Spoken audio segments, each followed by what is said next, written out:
Hey everyone, Brian and Sam coming to you again. It is Thursday, September the 19th. Had a big day yesterday. The Fed cut rates for the first time in 4 years. So we want to talk with you about what that can mean for you and what we see. So, Brian, what does it typically mean for markets after a rate cut like yesterday? I think first of all, here's what we know, right? Is that we've actually had a lot of rate cutting cycles historically. So this has taken about 100 years and about 14 different rate cycles, since 1929. And really, what's interesting is that almost 90% of the time, the next 12 months after the first rate cut, the S&P or the stock market, delivers a positive return. There's only been two out of the 14 rate cycles that the market has been negative a year after that initial rate cut. So I see those two time periods, one in 2001 and one in 2007, where things actually were negative a year later. What's different about those two time periods and all of the other time periods? Yeah, it's a good question. Here's the difference, and it's a very, stark, obvious difference, and that is that both 2001 and 2007, we were in an economic recession during the time of that first rate cut. Whereas the other 12 periods, we weren't in an economic recession. If we're cutting rates in a recession, typically, the market doesn't do well over the next 12 months. But if we're not in an economic recession when those first rate cuts began, historically, the market has done relatively well. So speaking of recession, right, I want you to talk a little bit about how we're doing economically. And you know as well as I do, clients are always worried about whether we're on the cusp of a recession or whether we're actually in a recession. What are we actually seeing from an economic standpoint? Here's kind of the way I look at it, Sam, is that hey, we got to use the data that we have, right? And so first thing that I go through is gross domestic product or GDP. First of our trend growth, over the long term has been about 2%. And here as of late, we're above trend growth. And while that can certainly slow, the fact is that GDP is positive and it's in fact above trend, currently. Additionally, another tool that I think is important to look at is the Atlanta Fed's GDP now. Anybody can pull this up, but essentially they've got the ability to kind of quantify like where we are now based off of the most recent economic data. And currently, according to the Atlanta Fed, we're at about a 2.9% clip on GDP. Additionally, I think it's important to look at a couple of different other data points. Number one is the labor market. And so looking at the labor market from a really high level, most recent data shows we're sitting at about 4.2, 4.3% on the unemployment rate. And, long-term trend is actually about 6%. Now we're coming off of, the solid threes. But the fact is that, right now where we sit, taking a snapshot today, the labor market, while weakening and softening, which some would argue is a byproduct of high interest rates, is not telling us that we're in a recession today. Taking a look at the cyclical sectors of the economy. So these are the most like sensitive sectors of the economy that really give us a good indication of like how things are doing. And so as you kind of just pan across and look at all of these, the blue line is kind of the trend line, right? And you can see where we're moving. And some of these are areas to be concerned about, particularly like light vehicle auto sales and residential investment as a percentage of GDP and total business inventories. Inventories have been light. Or I think what's important to know is that a 50 basis point rate cut is actually going to benefit these areas directly. You think about light vehicle sales, auto sales, and auto loan rates are going to go down. They have overnight, and they're going to continue. And so I think there's a tailwind for these cyclical sectors of the economy that should ultimately lower rates should help support or enable the economy to carry on a little bit more before that recession becomes imminent, if you will. So if we see rates coming down, borrowing costs coming down, what are some areas of opportunity in the market that we see in this kind of environment? I'll talk about stocks first, right? The areas of the stock market that stand to gain the most from interest rates are going to be primarily those value oriented stocks that we would categorize as value stocks typically are like think about your dividend payers, REITs or real estate investment trusts, utility stocks. And why these stocks? It's because these stocks inherently carry more debt. And a lot of their debt is floating rate debt. In other words, that debt quickly adjusts to current interest rates. And so when the Fed cuts, their bottom line is going to benefit really, really quickly.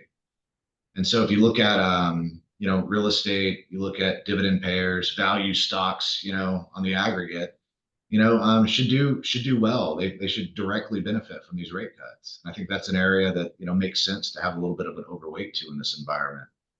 Additionally, I think paying attention to small caps, right? And so this is an interesting piece, basically, showing that like the majority of your S&P 500 companies are large caps. The majority of their debt is fixed. They've got rates fixed and locked in, which a lot of these companies took advantage of back during COVID when rates were a lot lower. However, the Russell 2000, a big portion of the debt that small companies carry is floating rate debt. And so again, when interest rates are floating, that means that when the Fed adjusts them down, their borrowing costs go down immediately. And so I think that's something to watch and pay attention to. The health of their balance sheet is going to improve really, really quickly. And then another piece that I think is interesting to look at is this valuation discount. So, for the better part of 2 decades, we've had a couple of different interesting cycles with small caps versus large caps. And really what we're showing here is that this is just this gap right here. The blue line is large caps. The light blue line is small caps. And that's just showing us the discount in valuation that small caps have over large caps. Back in the early 2000s was the last time we saw a discount that big. And from about 2000 to 2011, there was a huge performance gap between large caps and small caps, with small caps outperforming.